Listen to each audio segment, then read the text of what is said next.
daqui a pouquinho que ela vai nos mandar uma mensagem que é para a gente começar. Mas então você está voltando agora em agosto. Essa é a minha intenção, Margarida, essa é a minha intenção.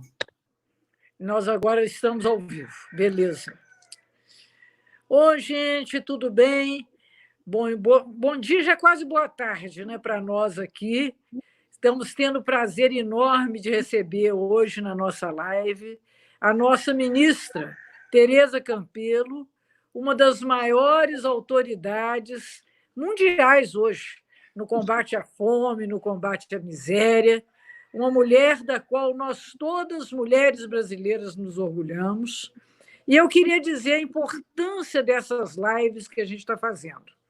Elas respondem a esse momento em que a gente não pode se encontrar fisicamente, mas não por conta disso nós deveríamos deixar de fazer política, de nos encontrar, ainda mais num momento tão complicado como esse que nós estamos atravessando.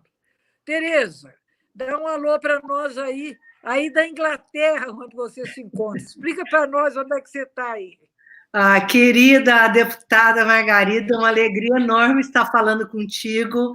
E é tão bom, né, a gente, nessa situação de isolamento, poder contar com a tecnologia, poder ver as faces amigas, poder se encontrar, mesmo que virtualmente, né, não tem aquele calor do abraço, né, mas sente aquele calorzinho no coração de poder ver os rostos amigos. Eu estou aqui na Inglaterra.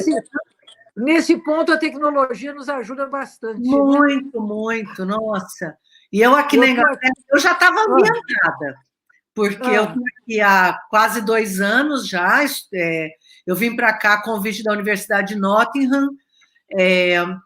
Estou fazendo uma pesquisa, eu lidero uma pesquisa aqui na área de segurança alimentar e pobreza, estudando vazios, a gente chama de desertos alimentares, que são áreas principalmente grandes cidades, onde a população pobre não tem acesso a alimentos saudáveis. Sim. Né? Eu estou louca para voltar, já estou me organizando para voltar final de julho, depende aí do vírus me liberar a viagem.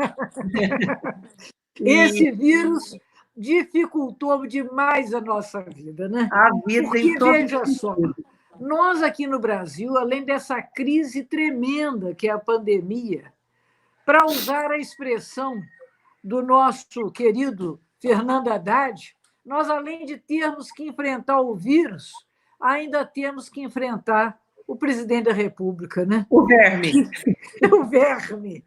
Porque ele não ajuda em nada, né, Tereza? Num momento tão difícil da nossa vida, ele cria falsos problemas, semeia uma confusão danada, porque as pessoas estão passando muito aperto, muita necessidade. Nosso mandato está em contato com muita gente e as pessoas estão nos revelando o quanto que elas estão angustiadas com a perda de renda, com a perda da atividade econômica. E esse homem maluco ainda chega, então, para todo mundo e fala: vamos para a rua, porque as vidas dos velhos podemos perdê-las, mas nós não podemos atrasar a economia. Nós, na Câmara, respondemos a isso, até por iniciativa do nosso partido até queria mais.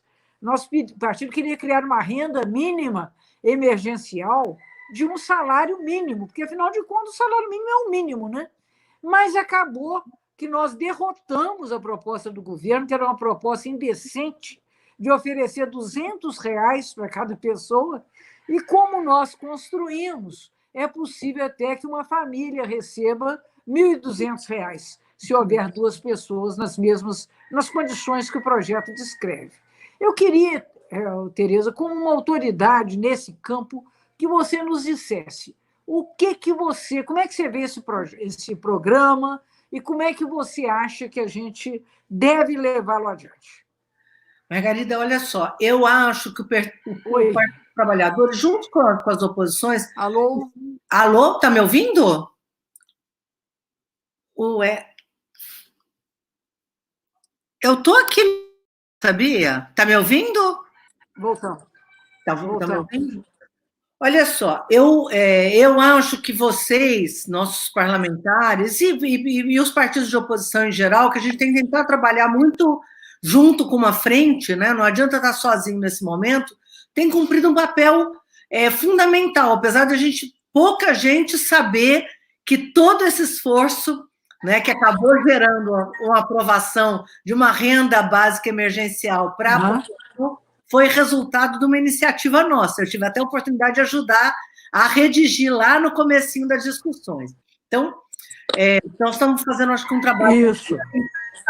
Depois, eu acho que a gente podia falar, Margarida, falar um pouco sobre a renda básica emergencial, que eu acho que muita gente ainda não recebeu, está desesperado, mas falar também, porque nós temos também proposta para quem é empregado e está em vias de ser demitido, está preocupado com o seu emprego, e também proposta para os empresários. Então, acho que a gente podia falar dessas três coisas, porque nós não apresentamos propostas somente, né, para a população pobre, para a população com trabalhador informal, né, o microempreendedor individual. Nós apresentamos também para quem trabalha e apresentamos também para as empresas. Então, acho que com isso o Partido dos Trabalhadores cobriu assim a grande maioria da população do ponto de vista econômico. Né? Exatamente.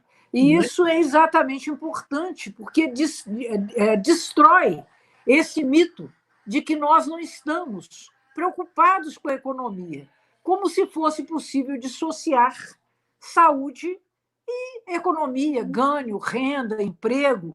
Nós, na verdade, o Partido dos Trabalhadores, eu queria que você falasse sobre isso, porque você é uma das autoras desse trabalho e que tem sido levado adiante com a presidenta Gleisi, com o nosso NAP, com os parlamentares do partido, essas três grandes propostas. A proposta para os informais, para aquelas pessoas que estão sem nenhum tipo de cobertura da Seguridade Social, para as pessoas que são empresários, que nós também queremos salvar as empresas. E queremos salvar os empregos.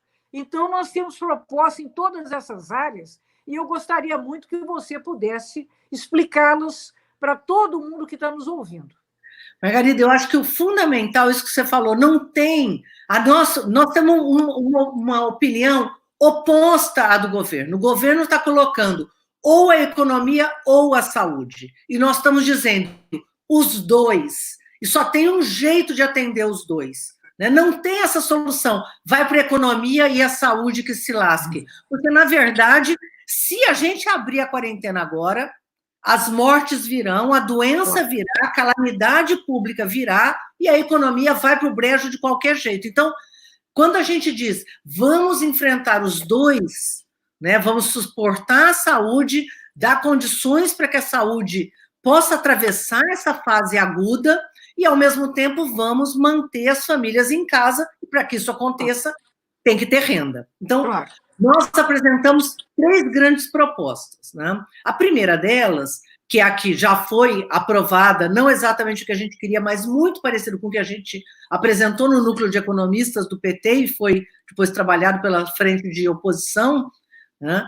O governo, você bem lembrou, o governo queria dar R$200 somente para quem era do Cadastro Único e não era Bolsa Família. Ou seja, pela proposta, quem era Bolsa Família não recebia nada, continuava recebendo Bolsa, né? Dava R$200 para quem era do Cadastro Único e não dava nada mais para ninguém. Nós dissemos o quê? Isso é insuficiente. Nós temos que chegar com esta renda emergencial para as famílias do Bolsa Família que trabalham e que o Bolsa Família era um pequeno complemento. Né? Então, a família recebia, já trabalhava e tinha um salário e recebia um complemento. Esse salário desapareceu, porque essas famílias, na sua grande maioria, são diaristas, trabalhador informal, faz bico, trabalha na construção civil sem carteira assinada, quer dizer, o autônomo, o empreendedor, e essas pessoas perderam renda. Então, não adiantava só receber o Bolsa Família. O que a gente disse? Tem que dar um salário inteiro para todo esse público. Quem é o público que a gente defendeu e que foi aprovado? Quem é do Bolsa Família? Isso. Quem é do Cadastro Único e não é do Bolsa Família? Aquele trabalhador que a gente chama de autônomo, ou de informal, ou por conta própria, tem vários nomes, Todos esses que não têm carteira assinada e que trabalham também têm direito à renda básica, e o microempreendedor individual. Então, estes, pelo projeto que foi aprovado, que a gente apoiou, derrotando o governo, estes vão receber R$ 600 por trabalhador. Se a família tiver 2 trabalhadores, ou o pai e a mãe, ou a mãe e o filho, já idade adulta, que trabalhavam, né, que tem mais de 18 anos, tem direito a receber. Agora, se for a mãe sozinha, ou o pai sozinho, for arrimo de família, né, e cuidar das crianças, teve uma emenda do PT também que garantiu que ele recebe ela recebe R$ 1.500, mesmo sendo um trabalhador só. Por quê? Para suportar essas famílias, para dar sustentação para essas famílias, na grande maioria chefiada por mulheres, que a gente conhece o perfil da população pobre no Brasil, que é exatamente esse, né? Mulheres com crianças. Então, isso foi aprovado, o governo demorou muito para implementar, ele já tinha que estar pensando isso, Margarida, lá desde março. Nunca pensaram. Por quê? Para te falar bem a verdade, até um tempo atrás, eu achava que era incompetência. Agora eu cheguei à conclusão que não é. É maldade. E eles são contra a quarentena. Então, se eles implementam esse projeto, as pessoas vão ficar em casa. Eles não querem que as pessoas fiquem em casa, eles são contra a quarentena, eles estão atuando contra a quarentena. É por isso que não sai. Aí pressão, pressão, pressão de todos os setores, a população revoltada começou a sair para uma parcela. Agora, a grande maioria da população, que não é do Bolsa Família, ainda não recebeu. E não recebeu, e a gente sabe que podia ter recebido. Eles tinham que ter tomado providências a tempo, eles já sabiam que isso ia acontecer desde o começo de março, não tomaram as providências, não se prepararam, depois fizeram uma preparação para uma parte da população, dizendo, entre no aplicativo. Eu também já tinha dito isso lá desde março. Gente, faz um aplicativo, porque ninguém pode ir no CRAS, na Caixa Econômica, como as pessoas estão indo. Né? Estão indo. Cria uma situação que quem pode faz pelo celular, quem pode faz pelo computador, mas quem não pode tenha também alternativas do que fazer, tem que orientar essa população. Não orientaram. O que está acontecendo? Um caos, a população desesperada, apinhando as portas das agências da Caixa, sem orientação nenhuma. Então, assim, é o pior cenário, que a população continua desesperada, não recebe o dinheiro. Esse povo não tem poupança, né, Margarida? Não, você sabe não tem nada. Vivem da mão para a boca, Tereza. Nós estamos no nosso mandato quase com call center para ajudar as pessoas a obterem o auxílio, porque elas não têm acesso ao aplicativo, tem gente que não tem um dispositivo. Baixar o aplicativo aonde? População de rua, por exemplo. Como é que pode? Então, tem uma quantidade enorme de pessoas que seriam potencialmente usuários e que estão brecados, não estão conseguindo sequer atualizar os seus dados no cadastro. E nem sabem o que fazer, porque são não orientados. Não orientados, exatamente. Então, isso é um desastre. Um desastre. Então, nós conseguimos aprovar o projeto. Se dependesse do governo, até hoje não tinha acontecido nada. Né? Então, o pouco que aconteceu é exatamente sobre pressão. Só por isso que a gente precisa continuar pressionando. Eu sei que vocês estão fazendo um trabalho espetacular. Nós, na verdade, estamos fazendo um trabalho de utilidade pública. Né? Exatamente. Quem tem direito, quem devia estar fazendo isso? O governo. Claro. E o governo passa o tempo todo só dando informação parcial. Por quê? Porque eles não querem que esse benefício chegue na população. Se chegar e se der tudo certo, as pessoas vão ficar em casa, né? Que é o que eles não querem. Então, esse é o primeiro pacote e já está aprovado, não tem nenhum motivo para as pessoas não estarem recebendo. As pessoas já tinham que estar recebendo e se preparando para receber a segunda parcela, já no começo, agora de maio. Então, quer dizer, e depois verifica.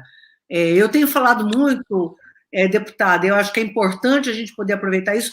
Quando é classe média alta, pode fazer autodeclaração. Imposto de renda, por exemplo, a gente faz autodeclaração. Claro. Paga ou recebe e depois vai verificar se teve fraude ou não teve. Com pobre, não. Por que não faz a mesma coisa com pobre? Recebeu, paga, é isso. e verifica depois, gente. As pessoas estão passando fome, vai esperar para verificar. Tem mais de 1 milhão de pessoas esperando para receber o benefício da aposentadoria. Estão lá na fila, ninguém... Antes saía com prazo de 30 dias no nosso governo. Por que não sai mais? O que aconteceu? Quer dizer, não é um problema tecnológico. Qual é o problema? Má vontade política, crueldade. Tentar inviabilizar. Então, esse é o nosso primeiro blocão. Não sei se... depois nós podemos falar do outro.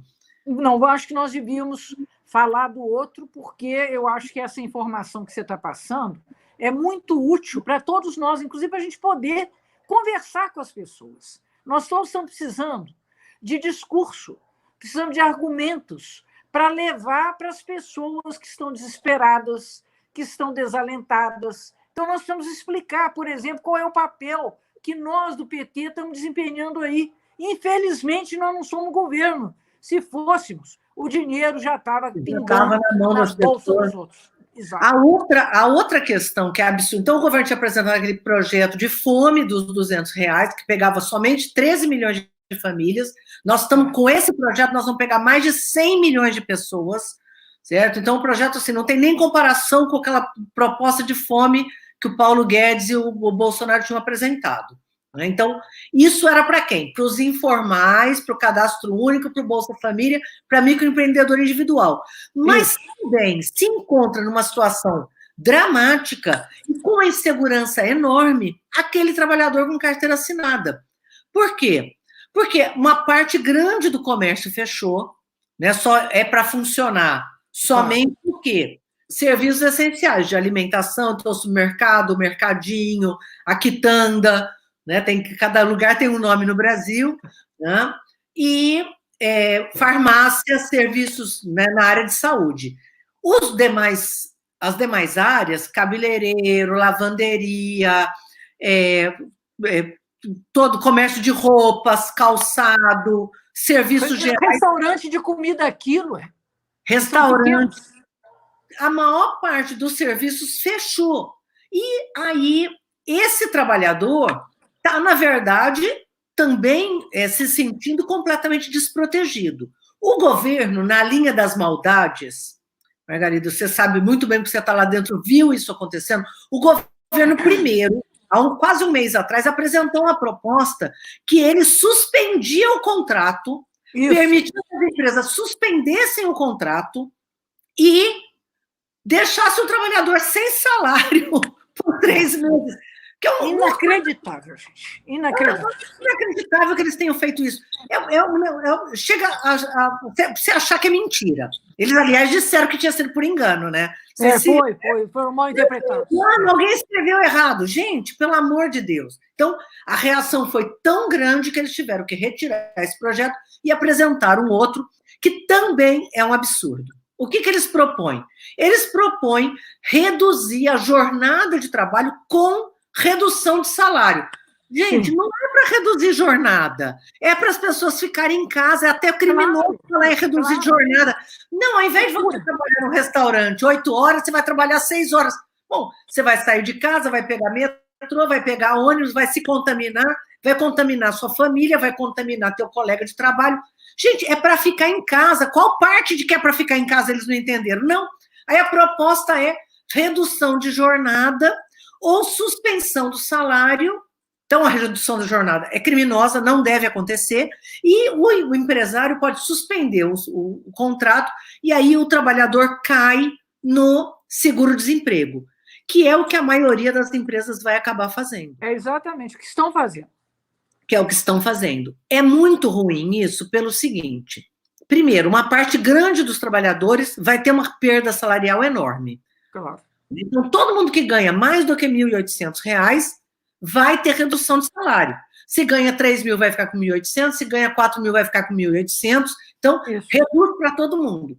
Segundo, a maior parte das empresas... Segundo, eles estão propondo que isso seja uma discussão indivíduo a indivíduo.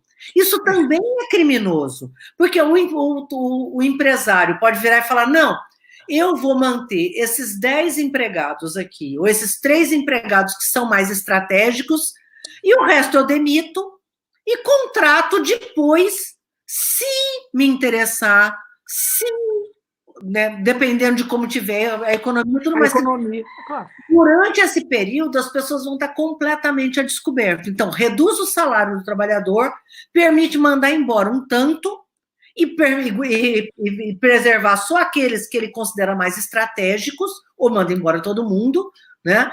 E então joga, na verdade, para o empresário tomar essa decisão, né? De quem ele manda embora, de quem ele não manda, que é o que está acontecendo no mundo. A gente está ouvindo. Está acontecendo isso. Aqui na nossa região tem empresa que está dispensando 200 pessoas de uma vez. 600, exatamente. Então, é um absurdo. Aí, o que a gente propôs? Deixa eu até pegar aqui para não falar nada. O que a gente propôs? O projeto, eu acho que é um projeto que foi construído pelo Núcleo de Economistas, né, nosso, né, o NAP, Núcleo de Apoio a Políticas Públicas dos Economistas do PT, mas conversaram com as bancadas e está sendo conversado também com as oposições e oferecido para os nossos parlamentares, né, e para que seja aceito, como contraposição a essa proposta do governo, que é uma proposta não só que afasta salário, tem gente que vai ter uma perda salarial de 70%, de 60%, de 40%, né? Como não preserva emprego. Nós apresentamos uma proposta que chama Ninguém Demite Ninguém. O nome é justamente para marcar essa ideia. Nós queremos garantir empregos e garantir que a empresa fique viva. Então, nós apresentamos uma proposta que pega os dois, o trabalhador e o empresário, né? Então, a proposta, parecida com o que foi feito aqui na Inglaterra, parecida com o que foi feito em vários lugares do mundo, quer dizer, não tem nenhuma ideia... Eu queria que você falasse um pouco sobre isso, que não é uma jabuticaba. Nós não estamos inventando a roda. Isso está sendo feito em todos os lugares, na Inglaterra, aí, na França, na Itália, nos Estados Unidos. Em todo quanto é lugar. Não tem saída. Ou o governo vai ajudar as empresas pagando parte do salário, ou as empresas não vão conseguir resistir. E aí é o pior cenário, porque a gente vai continuar tendo a crise sanitária e as empresas vão morrer, e quando terminar essa tragédia, né, que é a pandemia, nós vamos ter a economia destruída. Então, nós queremos o quê? Ter forças para lutar contra a pandemia, mas quando isso terminar, as empresas continuem funcionando e a gente possa ter forças para reerguer o país com as empresas vivas. Então, o que nós estamos propondo? Que o governo pague uma parte dos salários, mas não pague igual para todo mundo. Por quê? É diferente uma micro e pequena empresa, né, de uma empresa grande. Né? É diferente de uma empresa que depende do faturamento desse mês para pagar salário, né, uma pequena lavanderia, um restaurante, um pequeno comércio, um médio, uma média empresa, ou uma grande empresa. Então, nós estamos propondo o quê? Quando for micro e pequena empresa, e o salário do trabalhador for até 3 salários mínimos, o governo tem que pagar 100% do salário. Isso vai pagar 80% dos trabalhos. Resolve com 80%. 80% vai receber o salário integral. Mas nós estamos propondo que a proposta beneficia todos os trabalhadores. É lógico que não é justo o governo pagar um salário de quem ganha 20 mil reais integralmente, mas ele vai pagar até os 3 salários mínimos. Né? Então, nós estamos propondo que o governo federal dê suporte pagando salários de forma diferenciada para micro e pequena e dependendo do tamanho do salário. Então, para micro e pequena, se for até 3 salários mínimos, 100% do salário. Se for acima de 3 salários mínimos, o governo pagar até 75% do salário. Os outros, o restante, a microempresa vai ter direito a acesso a uma linha de crédito que também está no nosso projeto de lei. Isso. É uma proposta com uma linha de crédito muito vantajosa, com 1 ano de carência, depois que terminar a pandemia, 1 ano de carência, mas no mínimo 60 meses para pagar, voltada para quê? Capital de giro e para pagar salário, exatamente para a empresa poder atravessar esse período sem entrar em desespero. Uma empresa que está fechada, que não fatura, não tem como pagar salário, gente. Não tem como. E mais, aí as pessoas não vão ficar em casa. Essa é a questão. Você matou. O X do problema é esse. Eles não querem que as pessoas fiquem em casa. Então, eles dificultam o pagamento da renda básica e sabotam esse projeto que nós estamos apresentando, que vocês formularam e nós estamos defendendo politicamente, que salva as empresas e salva os empregos, que essa, na verdade, é a necessidade que está posta nesse momento, né?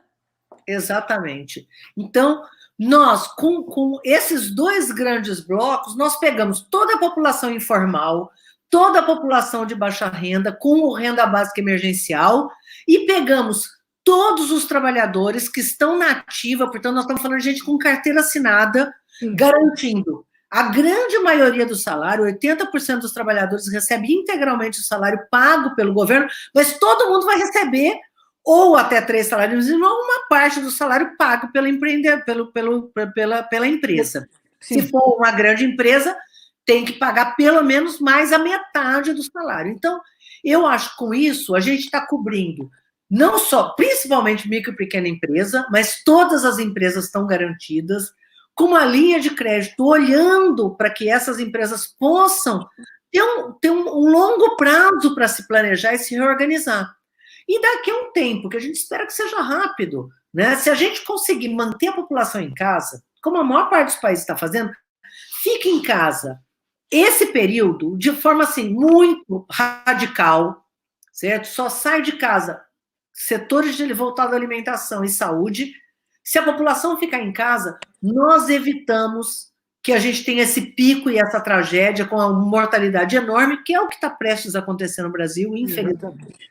Né? Porque nós já estamos com 50% das pessoas voltando à atividade graças a essa ação criminosa, né? Então a gente teria condições de atravessar esse período e começar a se organizar para voltar gradualmente de forma planejada, de forma organizada. Então, agora, Tereza, da maneira como está, nós temos o risco de ter um pico muito acima daquilo que precisávamos, de pessoas infectadas, doentes e mortas, como ainda temos um outro risco que coloca em xeque essa saúde da economia que esses perversos dizem querer defender, porque quanto mais demorar a pandemia a ser superada, mais difícil será voltarmos à normalidade econômica.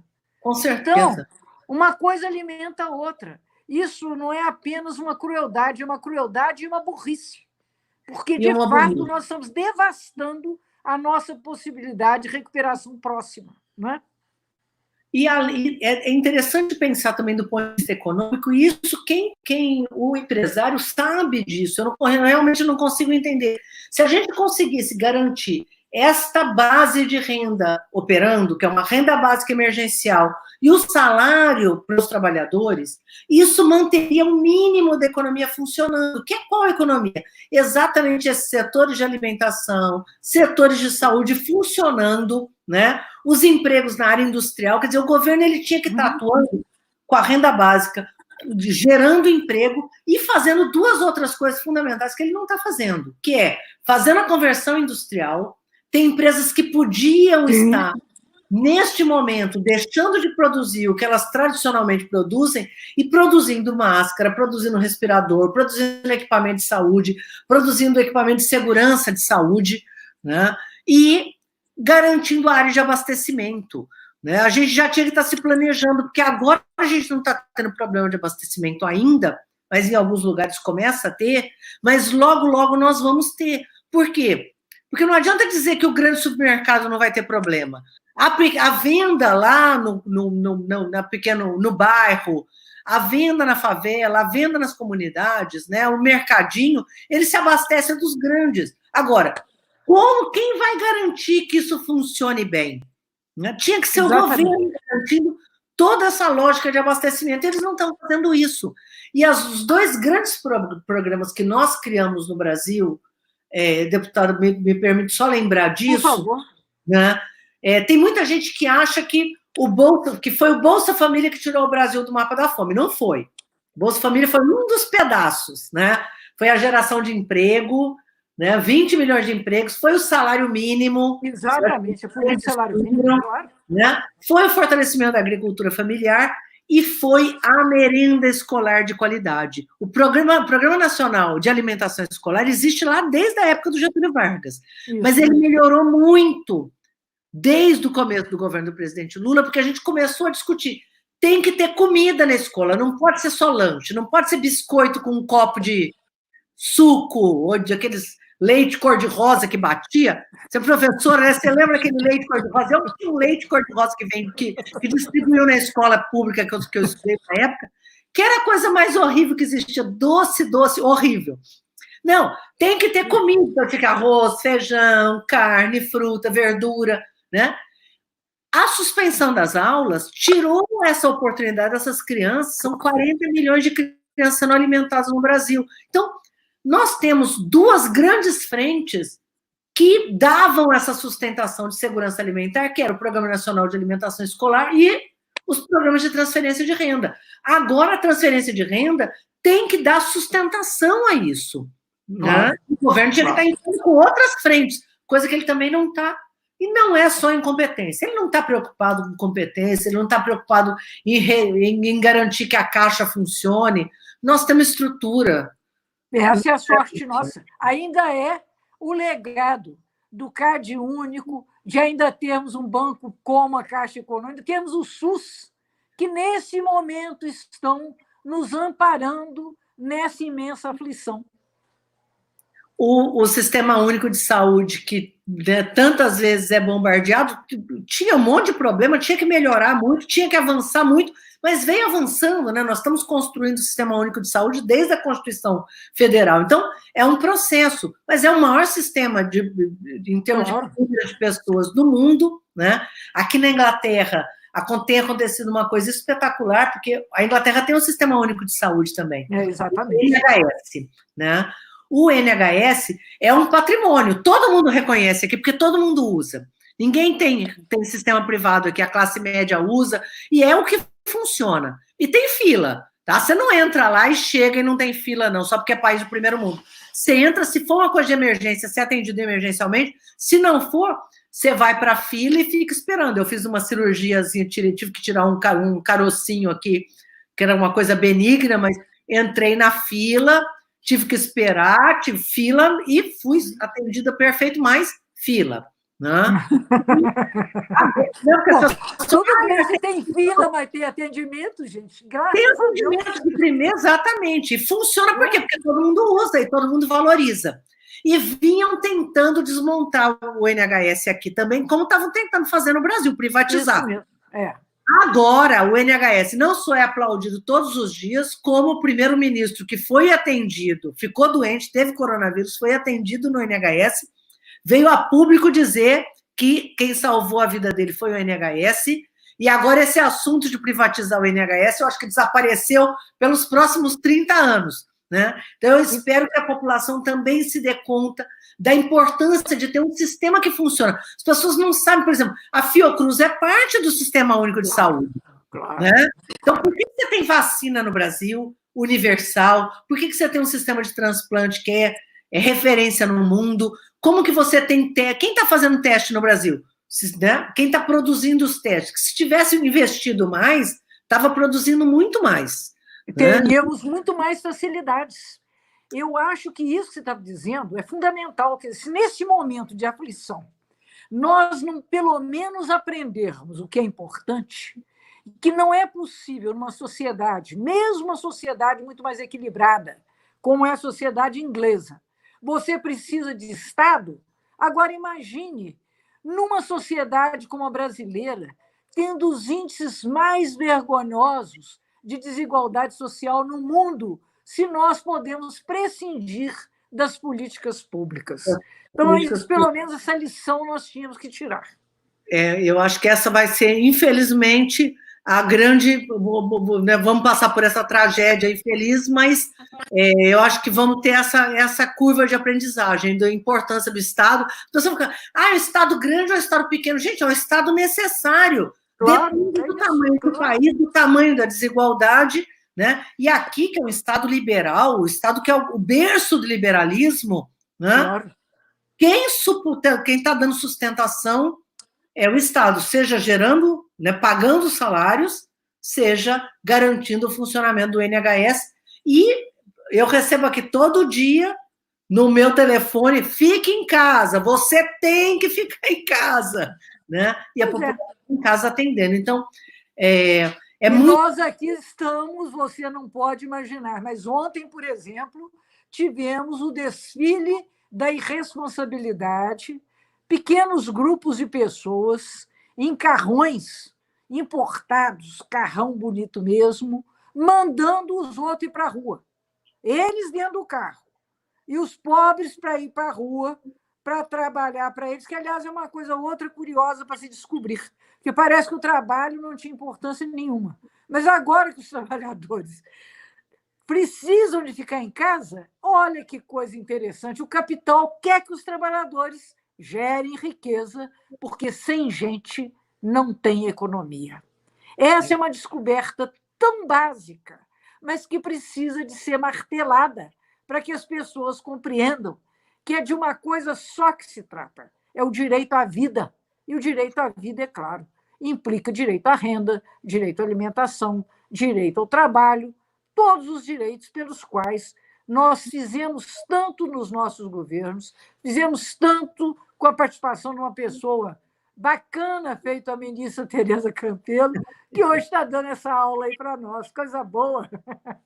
Querida deputada, obrigado aí. Vocês têm feito um trabalho excepcional e na resistência, e mesmo durante esse período de corona, eu estou vendo aí tua batalha, tua luta diária.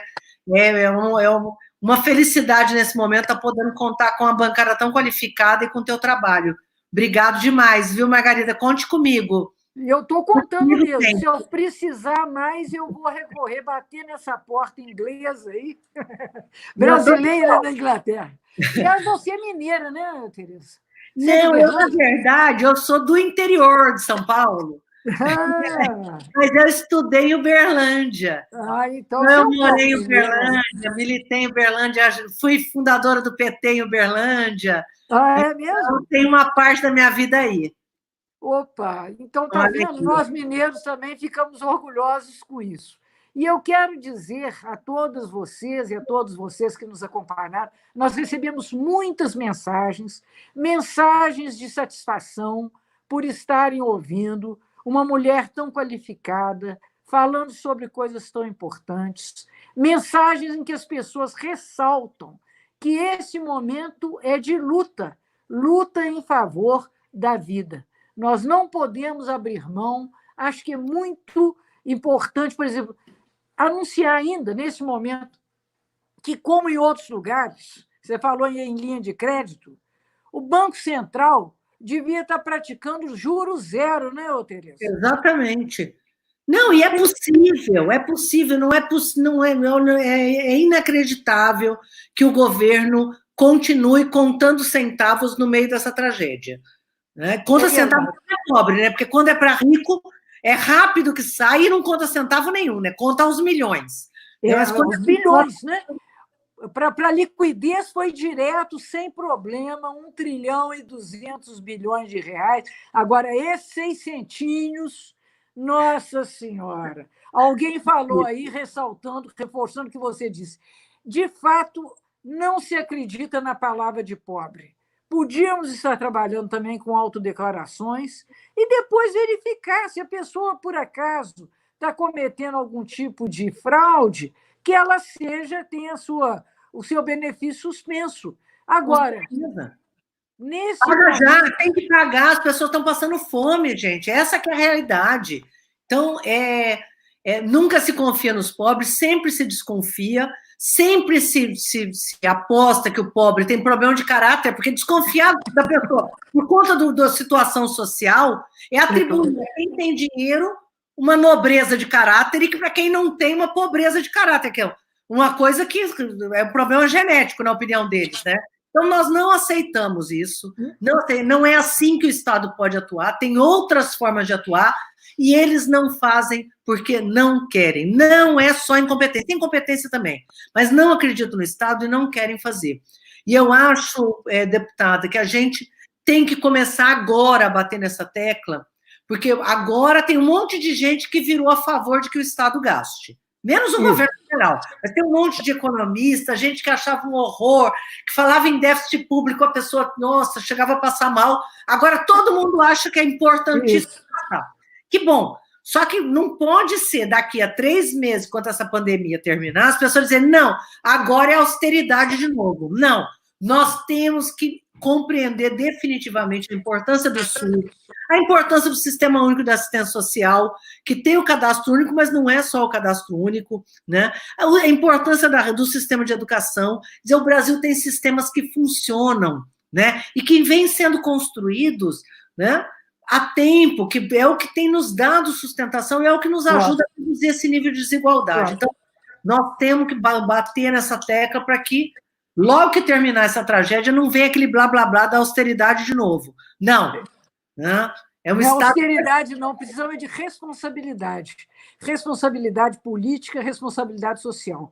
É uma questão de ética, não é verdade? Nesse momento, compreender o grau de necessidade aguda que tem que ser enfrentada, e para isso nós precisamos, de fato, dessa generosidade social, dos valores da solidariedade, dos valores da participação política do Estado nas nossas vidas. Tereza, gratíssima, não sei como. Muito obrigada, você receba aí um abraço carinhoso, um abraço remoto, mas com muita amizade.